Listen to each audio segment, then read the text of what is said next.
நீங்கள் காத்திருக்கிற காரியம் ஆச்சரியமாய் நடக்கும். உங்க குடும்பத்திலே நீங்கள் காத்திருக்கிற காரியம் ஆச்சரியமாய் நடக்கும். நீங்கள் நெடுநாட்கள் சரீரத்திலே காத்திருக்கிற ஒரு அற்புதம் கர்த்தர் வாக்கு கொடுக்கிறார், நிச்சயமாக நடக்கும். உங்களுடைய காத்திருப்பு வீணாகாது. இந்த 7 நாட்கள் முழங்கால் யுத்த ஜெபத்தினுடைய இந்த கடைசி நாள் கர்த்தருடைய பிரசன்னம் இங்கே நிறைந்திருக்கிறது. ஆவியானவர் இந்த இடத்திலே உலாவுகிறார். நான் நம்புகிறேன் கர்த்தர் இன்றைக்கு இந்த சத்தத்தை கேட்கிற அநேகருடைய பக்கத்தில் வந்து சொல்லுகிற வார்த்தை, உன்னுடைய காத்திருப்பு வீணாய் போகாது, உன்னை காத்திருப்பு வீணாய் போகாது.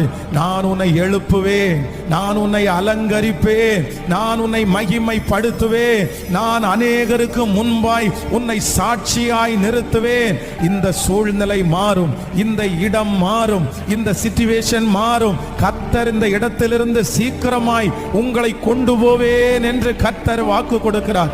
38 வருடமாய் ஒரு இடத்திலே முடங்கி போய் கிடந்த அந்த மனுஷனை எழுந்து நீ நட என்று சொன்ன கர்த்தர் இன்றைக்கு வாக்கு கொடுக்கிறார், உன்னை நான் நடக்க பண்ணுவேன்.